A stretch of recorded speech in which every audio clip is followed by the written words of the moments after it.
So hope everybody can see my screen and can hear me. I'll try to look into the chat as well. And of course, the team is going to be in contact with me if something is going wrong. A little bit nervous to be in front of you today, but also excited to talk to you about Dekorate and how it can help you to kubify your existing Java applications. The slides that I'm going to use today, you can find them at dn.dev/decorate-java. And at the end of this presentation, you can also find the code that I used for the demos. It contains everything and, well, actually a little bit more than I can show to you today in the 30 minutes. But hopefully I can catch your interest in working with Dekorate. So as explained earlier, I'm a Java Champion certified architect. I will not insist on that. And thank you very much, Anastasia, for the beautiful intro. You can find me on Twitter at Ambra1508 with two M's, where I'm posting about stuff that I'm contributing to, about tutorials, workshops that I recently created or updated, so you can get the best content. And the talk of today, of course, is because I love both Java and Kubernetes, and Dekorate is kind of unifying these two worlds. So in the pot, well, during time when working with Java, but also with Kubernetes, myself, like many other developers, experienced different types of headaches, not necessarily caused by any of the tools in particular. But the thing is that writing YAML is something that is not coming at hand for many developers and to many Java developers nowadays. Luckily, you also have an option in not dealing with a manual YAML, meaning working with Dekorate. So what is Dekorate? Dekorate is a collection of tools for creating Kubernetes and OpenShift manifests. With Dekorate, developers do not need to edit JSON or YAML. They just customize those via configurations or annotations. So generating Kubernetes manifests with Dekorate is coming much more easier and at hand for Java developers because it works with all the Java build tools, or actually the most used ones like Maven, Gradle, Bazel, and SBT. It can allow you to achieve a fine-grained customization of your generated YAML files via annotations, properties, or sometimes you can use both, like I'll show to you in a minute in the demos. You can also use it as a framework, so you can have it all together with your application, like for example with Quarkus. The Quarkus Kubernetes extension and Quarkus OpenShift extension, they both use Dekorate under the hood. And of course, it can also detect the framework that you're using. So Dekorate is pretty good in detecting the framework that is being used to actually tailor better Kubernetes manifests that will help you to deploy your Java application. So in a nutshell, what Dekorate does, it generates Kubernetes manifests. It lets you to experiment also with containers by, helping you to use Jib, Docker, and S2I features from a Java context and to generate to build and push a container image to your preferred registry. You control all these via annotations and configurations, all to achieve less YAML manually written. How can you use Dekorate in your real life? So the recipe is very simple. You develop your Java application. You are adding Dekorate to it via your favorite Java build tool, like Maven, Gradle, Bazel, or SBT. And then either via annotations or properties, or sometimes both, you are generating your Kubernetes manifests. Once you have those, you can safely deploy your application to your Kubernetes cluster, either if it runs locally or remotely. A little bit about the demo context that I'm going to share to you today. So the demos that I'm going to look into today had the following flow. So first of all, the demos for today, they start with two applications. The first one is the SpringBoot Clinic that was upgraded to Java 11.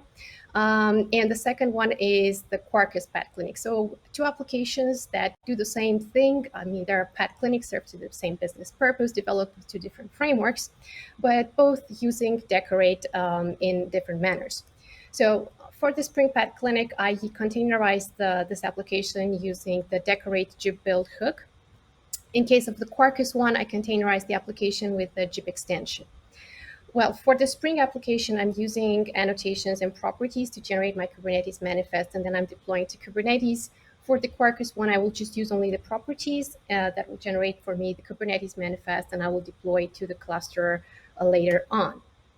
And since I've talked about, the cluster and the place where I need to do the deployment, for today I'm going to use the Developer Sandbox for OpenShift. You can get a free access to the Developer Sandbox for OpenShift. You don't need any credit card. You just need a Red Hat developer account. You can use your personal email address to create one. And the best thing about this is that this account is for free and is renewable every 30 days as a self-service. So this means that after 30 days, you will not lose access to your cluster. It's just going to be refreshed, and you gain another 30 days of free access to deploy your applications. So try it and see how it goes for you. You can access it at https://developers.redhat.com/developers sandbox.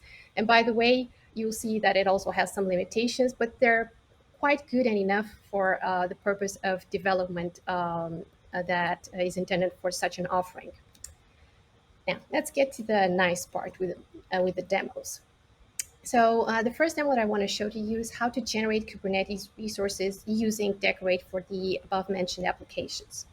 Now, for the SpringBoot Pad Clinic, I'm going to use the Kubernetes starter Spring dependency. I will use annotations and configurations to adjust the generated Kubernetes resources, and then I will deploy to Kubernetes. Those being said, let's go first and add the dependency, because that's what the documentation says, like add that dependency. The place where you can get Dekorate and actually instructions about how you can use Dekorate is https://dekorate.io. Go to documentation, and I think if I'm going to go to, to Spring Boot, I'm going to get access to the Kubernetes Spring Starter. So I'm just going to go here and copy paste this dependency, same copy paste, and going here, I'm just going to add it in as a dependency in my pom.doc file. Now, for you to know, I'm using the latest Dekorate version, so I'm just going to reuse my property in my setup and hope that everything is going to be okay. Moreover, let's see how we can use this in our application. Now that we have the dependency, I can go to my application, and let's go to the Pet Clinic app in here and try to use Dekorate. So first of all, use Dekorate as annotation. So I'm going to use a Kubernetes application annotation and specify a few things about it and say replicas equals to true, like the amount of replicas for my application, and maybe the service type to be used for my application to be the type load balancer. Let's see what it generates with only these. First of all, mvn clean package minus these skip tests, because we don't have enough time, but you can run it with the tests included on your own once you get the repo. And let's see what it will generate. Hoping that this is going to be really, really fast in terms of generating stuff. And we'll see soon. Okay, so what happens is that the Dekorate result is generated under target classes meta-inf Dekorate Kubernetes.yaml or Kubernetes.json. As you might be aware of, with the Kubernetes API, you can also work with the JSONs too, not just with the YAML. So what was generated based on the framework detected, but also with using my instructions, was generated a deployment resource that will help me to deploy my application to Kubernetes using the specified container image, the one that I've built earlier with Jib. And of course, for this one, the amount of replicas is the one that I set in the annotation too. And later on, I want to expose this and to proxy this for access as a service, well, via service type load balancer. So if I want to deploy this to Kubernetes, I can use the mvn clean package again and deploy it to Kubernetes. But before doing that, let's see how I can modify and how this works with the properties as well. As I said earlier, you can use both in the case of Spring Boot. So let's go here and say dekorate.kubernetes.replicas and say 1, not 2, and see observe the precedence of what's going to happen with the generated manifest files. Next, I want to be able to maybe expose this even further to the exterior and maybe use an ingress. So kubernetes.ingress.expose equals to true. What else? Do I need anything else? No, I think for the moment I'm fine. Okay, let me run again the nvn clean package minus these key tests and see what's going to happen.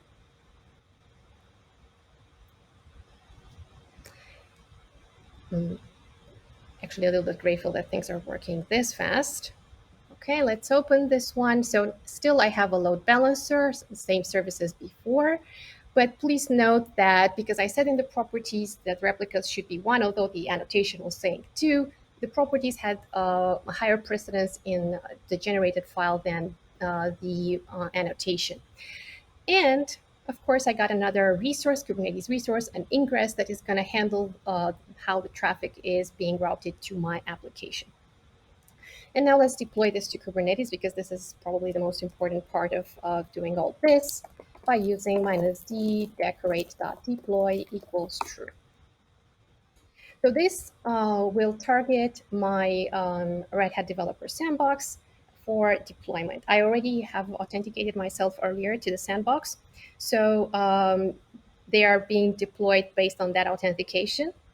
And yeah, everything should be up and running soon here in the topology part. Okay. It's going to take a little while. Just hope that internet is not going to leave me for a while. Let me refresh. Okay, so the SpringPad clinic is coming up. Okay. And the container is up and running. Now, since I'm in an OpenShift environment, I can also expose this nicely to the exterior. So what I'm going to do, I'm going to say OC expose SVC, which is expose service, SpringPad clinic, so that we can see how the application looks like, and it's not something that we just see it encapsulated over there. Now that I have a route, I can just open the URL, and voila. The SpringPad clinic was deployed, is up and running, and you can work with it. Okay, this was for the Spring part, but let's see for Quarkus. Well, for Quarkus, there is a little different story. So because Quarkus is using Kubernetes extensions, and for this one, it means that I should add a Quarkus Kubernetes extension to my existing configuration and use properties to adjust the generated Kubernetes resources. So let's do that. And well, I can add it also like this. I'm going to use the Quarkus CLI. So Quarkus extension add Quarkus minus Kubernetes, but you can use other ways of adding it as well, like Maven. It's just one flavor of using with it. And you can see that the extension has been installed. Now that I have it here, let me also start Quarkus in dev mode, nvn Quarkus dev, so that my files will be generated at compilation time. So the Dekorate files will be generated then. And let's work a little bit with Dekorate in order to make a similar setup as I did earlier for the SpringBoot applications. What I did earlier was like amount of replicas was 1. So in this case, Quarkus.Kubernetes .replicas equal to 1. I also exposed my service actually was a load balancer, so Kubernetes service minus type. I hope I remember correctly this configuration, load balancer, and Quarkus.Kubernetes, Kubernetes.ingress.expose equals true. Okay, so let's see what I have in my target, Kubernetes, Kubernetes.YAML. So first of all, I have my Quarkus Pad Clinic that can be proxied in Kubernetes via service of type load balancer, as I instructed Dekorate. It's going to be deployed as a single replica, and of course, is going to be accessible to from the outside world, also via traffic exposed through ingress resources. So now that I've done this, I can also do a deployment and say nvn clean package minus d skip tests minus d Quarkus Kubernetes deploy equals true. So the difference between the two is the fact that since Quarkus embeds Dekorate, It doesn't use the Dekorate prefix as in the standalone library. It uses the Quarkus prefix as it is for all the extensions that are available in the Quarkus universe. So now that this was done, it's deployed, which is quite cool. And okay, let's also expose this one. Expose as we see Quarkus at clinic, that we can test it and see that it's up and running. Okay, come on. Click too many times, I think. Come on. Oh yes, now it's available. It took a little while for the route to connect to the application. So the same application is available in Quarkus now and deployed in Kubernetes. Easy like that. How about going serverless? Because for a long time it was thought that Java and being serverless with Java is something that is very difficult to achieve or is difficult to create. But nowadays, thanks to Knative, we can go serverless not just with Java, but pretty much with anything that can be containerized. So first of all, what is Knative? Knative is an extension of Kubernetes and is typically aimed for you to work with serverless containers, but without being bothered about the specific platform implementation or function implementation like you've probably known from many of the providers that exist on the market right now. Knative has two parts, Knative serving and Knative eventing. Knative serving is primarily used for running serverless containers on Kubernetes. And with Knative serving, you can manage networking, auto-scaling, and revision tracking. With Knative serving, you can also do blue-green deployments, pretty nice, and also canary deployments, because via a Knative serving service, as in the picture here, you observe that you have actually control over a configuration and multiple revisions of the same deployed application. What this means is that you can route the traffic and set the traffic across multiple revisions, deployment revisions that you have done for your applications, before your application throughout time, which is pretty much more powerful than a regular Kubernetes service like this one here, which pretty much proxies traffic to a single application. But Knative eventing is coming with even more. So if you want to build event-driven architectures, Knative eventing can help you to create a communication between the loosely coupled event producers and consumers for building such an event-driven architecture. Knative places the events in a queue to be performed automatically without the developers to make any code or scripts for them. So these events are actually delivered to the containers and then send feeds to the producers to perform container tasks. These events will be the ones that will make the connection and send the event to the specific service. So as you can see, the amount of work for developers is being reduced thanks to Knative eventing. Looking at our demo, let's decorate our application to our SpringBoot application to work as a Knative service. For this one, I need to add the Knative Annotations dependency to my setup. And let me just go to my pom.xml. And I'll just go manually in this case, not copy pasting anymore. Hope that I remember by heart to decorate. And here, Knative Annotations, and of course, the version is the one that the other ones are using as well. Let's refresh this and look in the Pet Clinic application. Now, similarly to the Kubernetes application, I can annotate the class with Knative application and specify again the readiness probe or the liveness probe or any other arguments or give name and all this. But in this case, I will not add any annotation. I just want to use directly the configuration properties. So I'm going to go to source main resources, application properties, and change this to use Knative. So I'm going to say decorate.knative.name. I'm not going to go through my configuration. I'm just going to say kspring at clinic. And we'll just want to see the results. And use the mvi clean package minus these keep tests to check on what is going to be generated for me.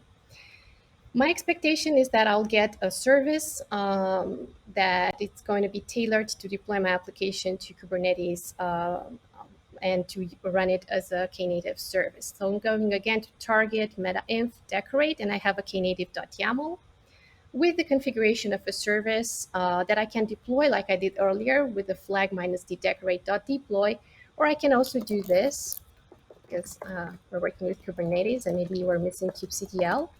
So kubectl apply -f target classes meta-inf decorate knative.yaml. So let's do this as well. Okay. And looking here, you can see that the Knative service is being instantiated, the pods are running, and the revision control is kicking in order to set the traffic distribution. Now, this is going to take a little amount of time to be stabilized and to have the SpringBoot Clinic available as a Knative service. How about Quarkus? How does Quarkus work? Well, in case of Quarkus, things are a little bit more simpler. You don't need any other extension. You just reuse the Quarkus Kubernetes extension, but you change the deployment target to be Knative. So that's the only thing that you need to do. And then you can deploy, like I did earlier, for the Kubernetes deployment. So let's go into the Quarkus Pat Clinic. Let me see here and say Quarkus.Kubernetes. First of all, let's change the deployment target. Deployment target. Say Knative. Then I need to change the name just not to have conflict among resources. Quarkus.knative.name K Quarkus Pet Clinic. And what else? I think it's quite enough for the moment. Okay, so my SpringBoot Clinic is also up and running. Now let's check on what's going to be generated with Quarkus. And if I'm looking here, I see a knative.yaml, similar like the other one with a service that can help me to deploy my Quarkus application as a Knative service. So let's do the same thing, do the kubectl apply -f target Kubernetes knative.yaml. Okay. And while this gets created, let's see if the serverless version of the Quarkus Pet Clinic, of the SpringBoot Clinic is working as expected. So let me click on it. Okay, it was scaled to 0, as you saw earlier. So I just clicked on the service when it was scaling to 0, and now it's being spun up again to work for me because I didn't have any interaction with the SpringBoot Clinic. So it was automatically downscaled to 0 by Knative. Now that I'm using it, it was upscaled to 1 instance. And again, my application is available and up and running. Waiting for the same thing to happen for the Quarkus Pet Clinic and for it to be available any moment now. Okay. Sometimes I'm faster a little bit than the revision matching, as it seems. Okay, but it will happen because the pods are already up and running and everything seems to be fine. Let me check. Come on.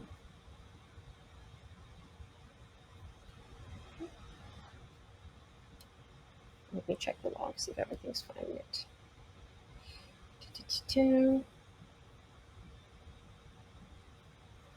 Things should be fine. I guess otherwise the health checks would have told me that something is not okay with them.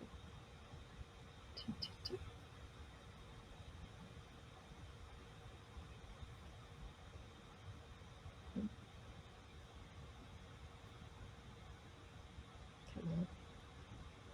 Why are you taking this long? A sec. Okay, stopping container queue, scale down.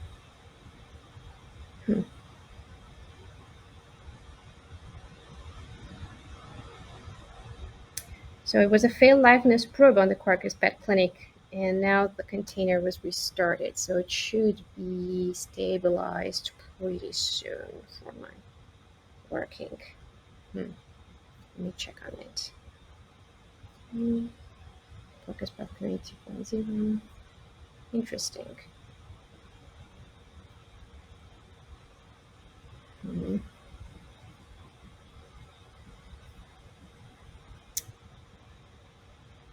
Okay, that's a little unexpected. I need to figure this out maybe a little later and why it didn't work, and maybe post on Twitter the solution. Last one thing that I want to show to you is actually how you can use Dekorate to generate Helm charts. So it's nice to generate, Kubernetes manifests with Dekorate, but as you can see, as you observed earlier, we were generating them with hard-coded values. And when we want to deploy across multiple environments, we want a way to substitute those values per environment. Secondly, those generated YAML files, sometimes they contain multiple Kubernetes resources, and it can be really cumbersome to read them, understand them, and we need to scroll between them. So Helm is there to help us deal with these less pleasant situations when dealing with Kubernetes resources. And Dekorate can help us to generate Helm charts as well. So I'm going to show this for the Spring Boot application, but the same exists for the Quarkus.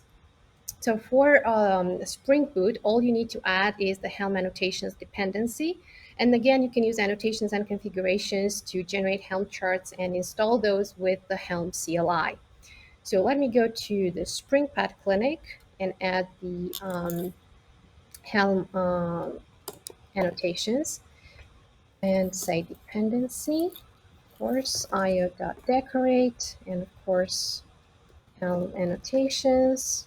Of course, the version should be the same as the other ones. Now, what happens with Helm is that it's going to search for the other tool that you had before to generate the Helm chart based on that. So in order not to confuse Helm generation of the resources, I'm just going to comment the Knative resource so it doesn't generate a Knative service instead of a Kubernetes service like I would expect it. Now that I've done this, let me go to my application.properties in SpringPad Clinic, comment this one because it will not be okay to have it. And let's decorate for Helm. So first of all, decorate.helm.name. So I can give a name to my Helm charts and say, hey, Springpad Clinic,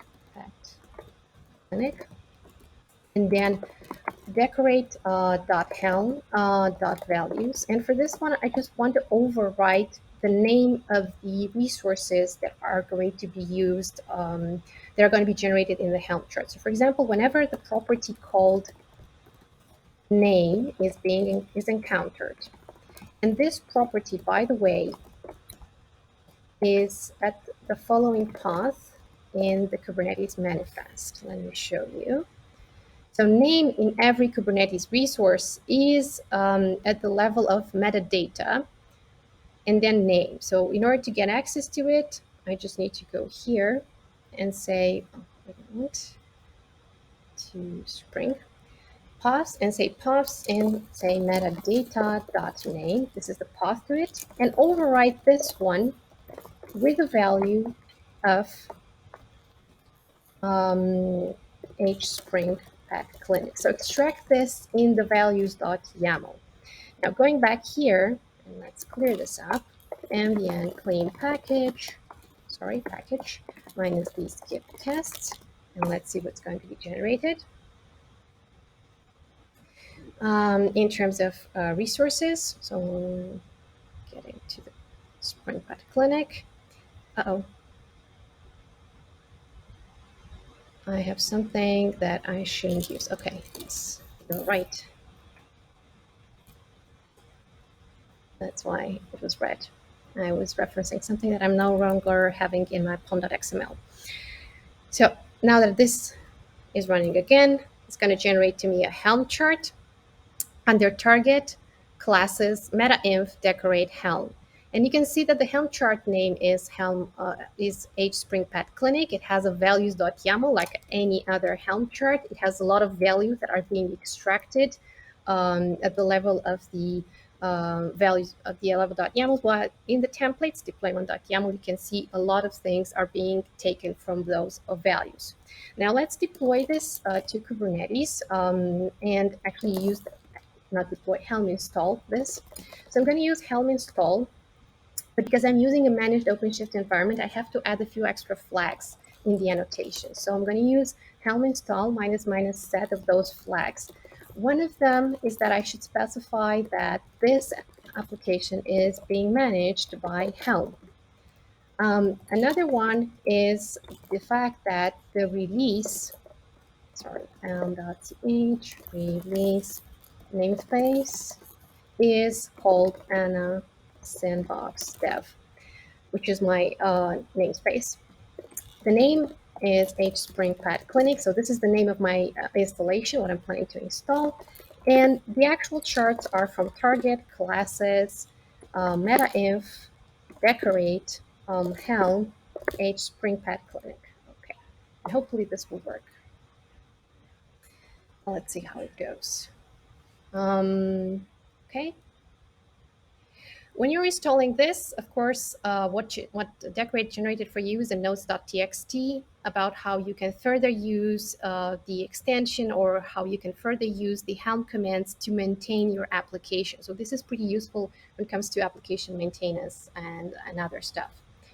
And just waiting for the SpringPad Clinic to stabilize with the Helm charts. And yes, just one moment for it to be scaled. And let's open the URL, and it's up and running as expected.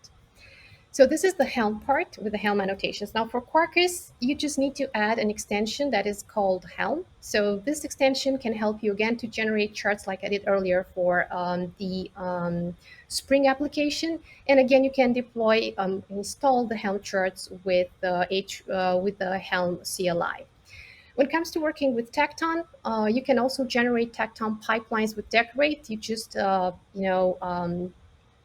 and need to add the Tekton annotation dependency. Now, this one works for the moment. Well, I tried it only for SpringBoot, and you have it in the repo for SpringBoot. So please try to use it for SpringBoot applications. So far, I will try to use it for other types of frameworks in the future to give you more examples. And it will generate for you Tekton pipelines, tasks, and task runs so that you can actually make your own pipelines for your Kubernetes applications. Thank you very much for listening to me. You can find the code at the following link, or you can scan the QR code that is available here in the slide. Do not forget that the slides are available at dn.dev/decorate-java, but you can also get the code from here too. You'll find that there are some extra examples present over there in the code. Of course, if you find any issues or if you have any questions, I'm welcoming them. So please address them in as many as you can, and I'm here to listen to them. So Anastasia, are you there? Thank you, Anna Maria. I'm sure that everyone who was listening your speech were so grateful because it's a big pain to write YAML, especially to debug YAML if something does not work. So we have a few questions, and one Sure. of them is how it's possible to configure instances. How it's possible to configure instances fault tolerance using Dekorate. Instances fault tolerance. You mean like for Kubernetes? Well, the fault tolerance in Kubernetes, as you know, you can inspect those with the probes. I'm not sure if I showed in sufficient time enough.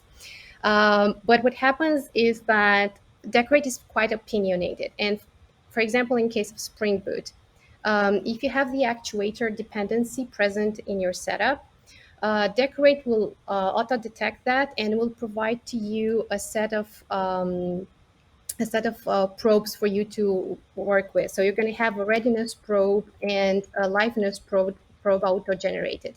Now you can furthermore improve those. So you can improve these values, and I recommend you to go in through the documentation as I shared earlier at dekorate.io.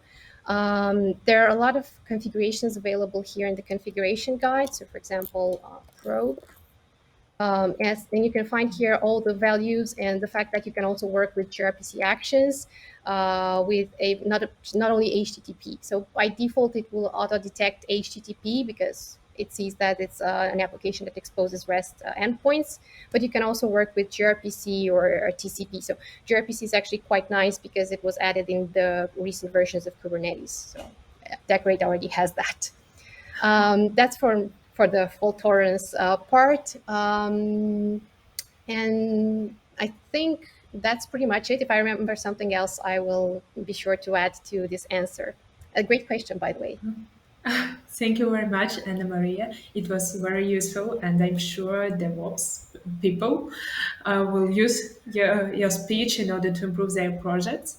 So now I think we could say each other goodbye, and See, I'm very grateful that you joined to Cloud Builders and to JavaConf to support Ukraine. Thank you very much, and have a good day. thank you for having me. You too. Bye. Bye bye.